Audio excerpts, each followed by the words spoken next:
Many thanks, everyone, for joining us for today's press conference. The COP President will now make some opening remarks. Thank you very much, and welcome everyone to Gender, Science and Innovation Day. We know that women and girls are disproportionately impacted by climate change, and we cannot allow equality to be a casualty of climate. But women and girls are also leading efforts to tackle climate change in communities around the world. And in the words of Brianna Ferran, they are not drowning, but fighting. And we must support those efforts. We must enable the full and meaningful participation of women and girls in climate action. So I'm very pleased to say that countries and other stakeholders have made announcements today to make climate action gender responsive.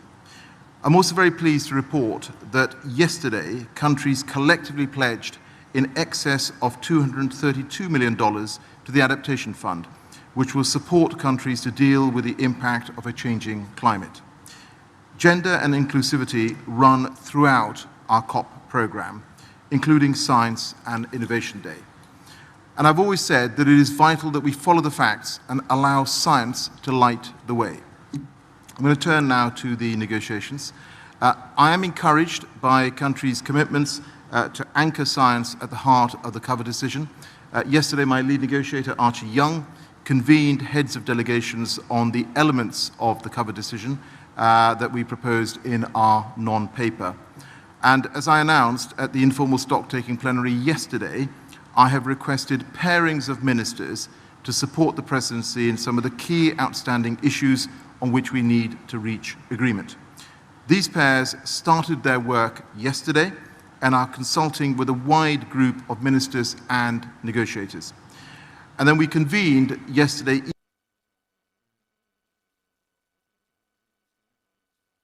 The time has now come to find political consensus on the areas of divergence, and we have only a few days left. New texts were also tabled on issues including common timeframes, transparency, finance, and adaptation. We are making progress at COP26, but we still have a mountain to climb over the next few days.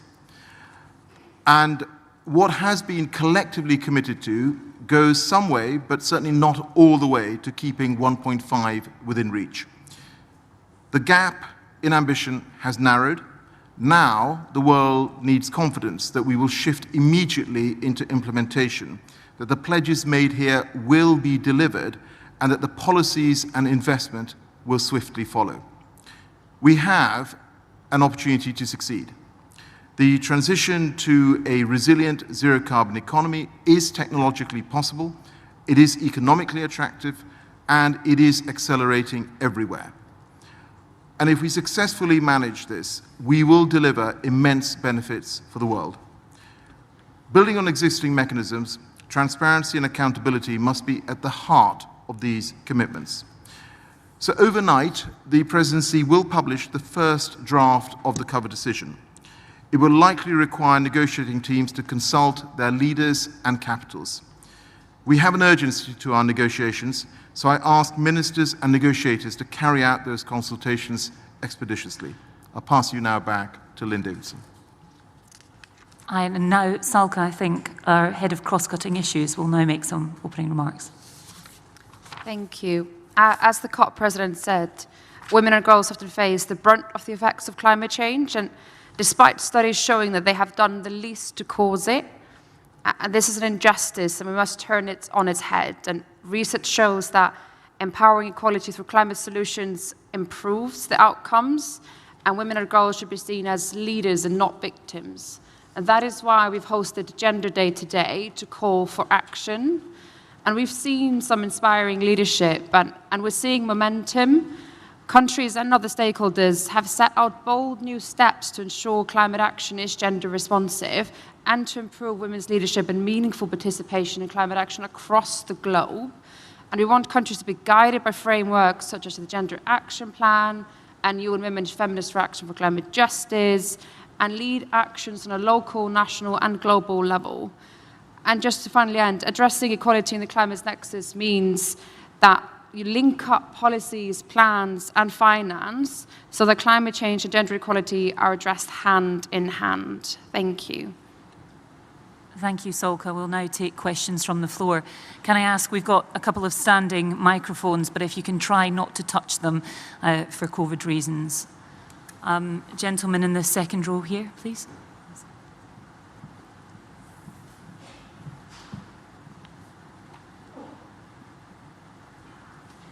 Thank you. Roger Harrabin from the BBC. Nice to meet you at last, Lynn, instead of on the telephone. This is for Mr. Sharma. You will be aware of the report coming up any minute now from Climate Action Tracker saying that even if all the carbon cutting pledges made by nations at Glasgow are taken into account, emissions in 2030 will still be around twice as high as necessary for the 1.5 limit. Could you comment on that, please? Thank you, Roger. Well, obviously, as you've just said, the report is not yet out.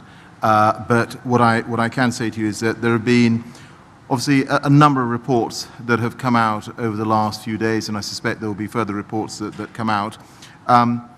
What I think they will all be demonstrating is that there has been some progress, but clearly not enough. And as I've said previously at these press conferences, if we look at where we were heading before Paris, the trajectory, I think, on some of the analysis that's out there suggests that we were heading to 6 degrees of global warming. Post-Paris, those commitments were taking us to below 4 degrees. And now I think you see various reports which suggest we've bent the curve towards 2 degrees. But of course, that isn't good enough. What we've always said is that we want, at this COP, to be able to say with credibility that we're keeping 1.5 alive, 1.5 within reach, and that is what we're going to be working towards over the coming days. Lady in the front row.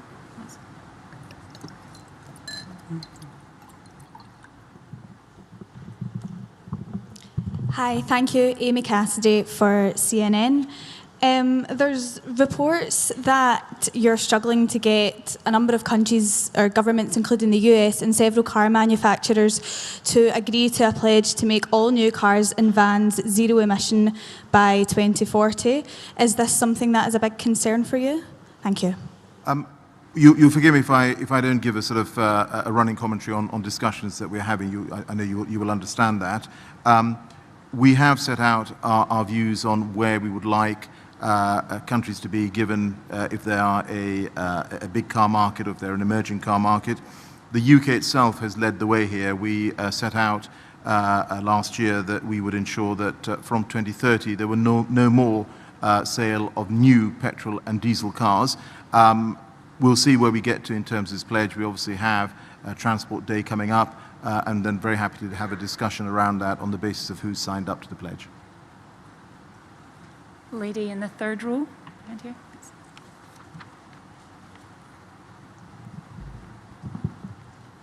Thais Gadealara from Redacción, Argentina. Many actors mentioned that the presidency is pressing to leave this COP with the regulation of Article 6, but they are concerned that this could lead to a bad and weak regulation of the article, so I would like to respond on that. And also I would like to know if during the work of this week, the number of participants, of observers, has been increased in the room of the negotiations. Thank you. Great. Well, look, I mean, I think on Article 6, along with all the other rulebook issues we're trying to close off, again, we've been very clear right from the start of when we took on the COP26 role, is that we would like, at COP26, to reach agreement on all the outstanding issues on Article 6.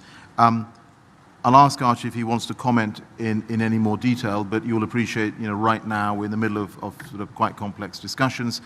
There will be texts that will emerge, obviously, on these issues, which everyone will be able to have a look at and comment on. On the issue of access to rooms, I can ask the UNFCCC if they want to comment on this specifically, but what we have said is that we're working very hard to ensure that room access is available for observers, but I fully acknowledge that there are constraints in terms of the number of people that can be in a room, and I think everyone understands the reason for that. It's because we are still unfortunately facing COVID, and thankfully we're in a position where on that respect at least, not being complacent, but in terms of COVID, the incidence of that has been extremely low. But I don't know whether the UNFCCC wants to comment at all. Just to support the points that Mr. Sharma has made, we realize that space is extremely limited due to COVID restrictions and security restrictions. We have made every effort to provide access to civil society. We have also really pushed the digital platform where observers, civil society, and others can watch the proceedings. We are reevaluating this week to see how we can provide additional space for civil society. Thank you. Gentlemen, oh, sorry. Why don't you pick up on that? Thank you.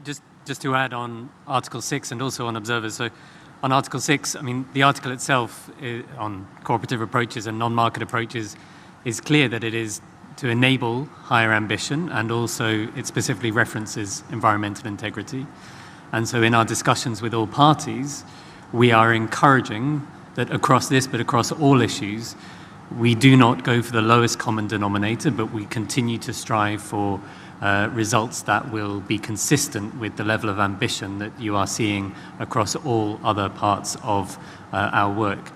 On observers, just one example, I hope, of the way that we are trying to respond to the concerns that have been expressed. So yesterday morning, as many of you will have seen in the plenary, several observers expressly requested to be allowed to participate in the discussions on the cover decisions. That was originally a closed meeting, but at the start of that meeting, I asked parties, in fact, I urged them to enable participation from observers, and I was very pleased that they agreed to that. As a result, observers were able to participate, and we heard statement at the end. So thank you. Thanks, Archie. Gentleman on this side. Here.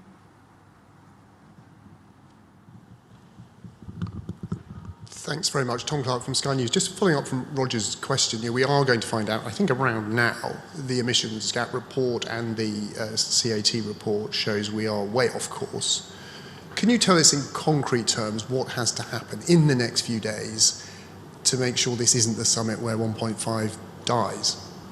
Yeah, so I think when these reports are published, I think they look at what it says in terms of NDCs, the 2030 NDCs, and what trajectory that is taking us to. And what I think the science has said is that we need to be we need to reduce emissions by 45% by 2030. I think these reports also talk about where we are if all the commitments that have been made, including the net zero commitments, the long-term strategies, if all those have been where we are. And obviously, that suggests we've bent the curve further.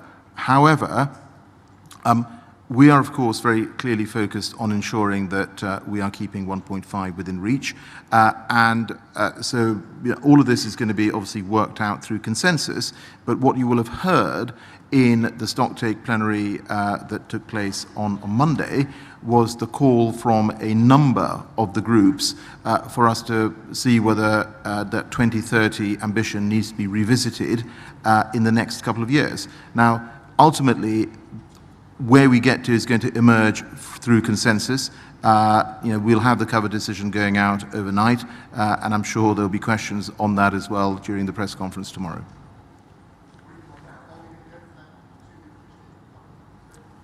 I'm sorry, I didn't hear that.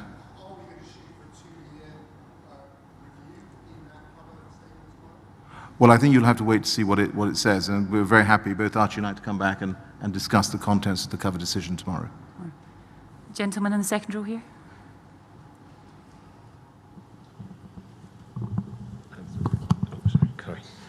James Murray from Business Green. The other area of contention that was reported this morning was around issues of transparency. Can you give any overview on where the talks are at with that topic of transparency and reporting? And also, do you still have hopes that we are going to finish on time on Friday? I see some of you smiling, even giggling at that idea. Look, I've been very clear that we have to have urgency in these talks. And we just need to keep pushing forward on this. And I genuinely think this is all hands on deck. I know that the negotiators have been working literally night and day on this. There is a sense of urgency, and yes, I would very much like us to finish at the time that has been set out. I'm sorry, you had an earlier question? Oh, on transparency, yes. Well, do you want to take this one? Go on. Thank you. As many of you know, one of the core negotiating items is the enhanced transparency framework, which is crucial to give the confidence that the commitments that have been made will be delivered. Overnight, as the COP president said, negotiators were working late, and this morning new texts have been uploaded, so I'd encourage you to have a look at those. Through the course of the discussions, there have been three main areas where convergence is really needed. The first is on how to operationalize the flexibilities and how to interpret the flexibilities that were set out at COP24 in the Katowice package. The second is around the structure and format and inputs to the structured summary, which is the way by which the progress on NDCs will be tracked, the nationally determined contributions. And the third issue is around support for transparency, as in the support that will be made available to enable countries with less capacity to really fulfill their reporting requirements. Those appear to be the three issues that negotiators are really working on. And as the COP president said, two ministers, Minister Shaw from New Zealand and Minister Joseph from Antigua and Barbuda, are working with parties and their ministers in order to help find resolution. Thank you. We should take someone. A gentleman in the second row here.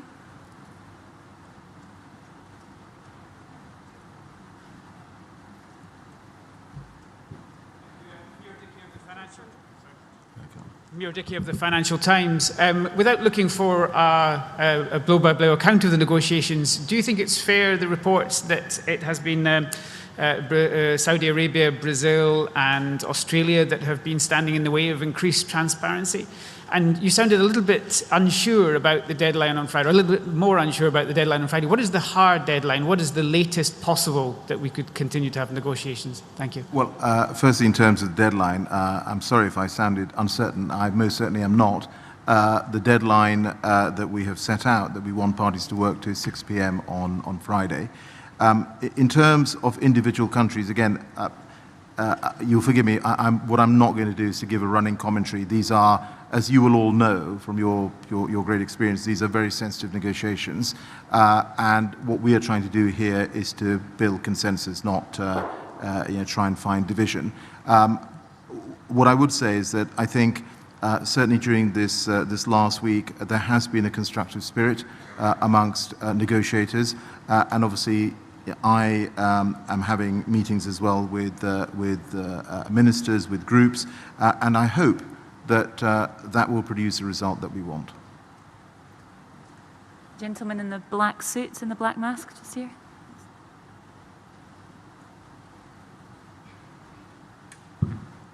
Thank you. Francisco Camacho, The Daily Times.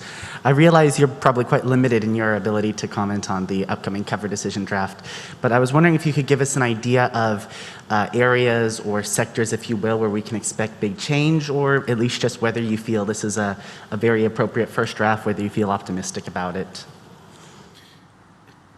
Well, why don't we get the first draft out overnight? And like I say, we're very happy tomorrow to go through and take any questions that you may have. And I'm sorry, it was probably pretty frustrating for you, but the drafts are being obviously worked on, so we will get them out overnight. Lady right at the back in the centre.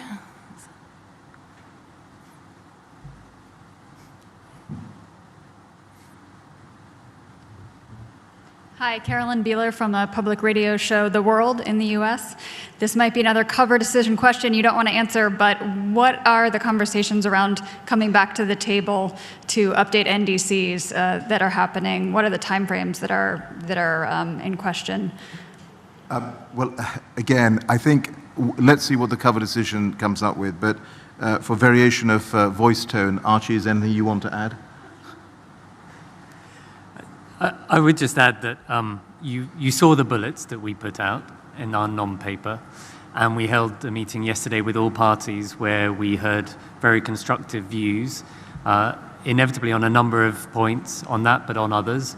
We heard divergent views as to what parties expect, and we continue to work with them. We've said all along that we want these decisions to be co-created, that we want them to really reflect the collective spirit here in Glasgow.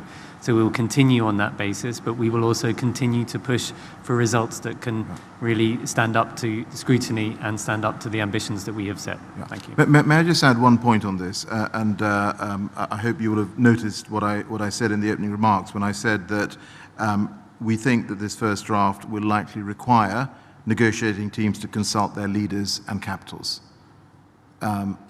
So I hope that gives you a sense. And additionally as well, what we will want is for those consultations to happen quickly so we can continue and move to the next discussion on the text.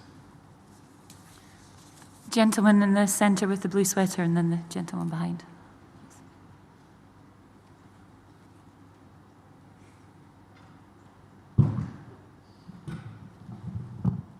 Good afternoon. Kevin Keane is my name. I'm coming from an Irish NGO by the name of Antashka and reporting back to the Irish Environmental Network. I wanted to get your views, Mr. Sharma, in relation to the report yesterday by Global Witness, which has made clear that there are at least 503 fossil fuel lobbyists present at the COP this year, representing over 100 fossil fuel companies. The fossil fuel lobbyists outnumber the official indigenous constituency by over 2 to 1, and their delegation is larger than the combination of the delegations of the 8 most affected countries of climate change, those being Puerto Rico, Myanmar, Haiti, the Philippines, Mozambique, the Bahamas, Bangladesh and Pakistan.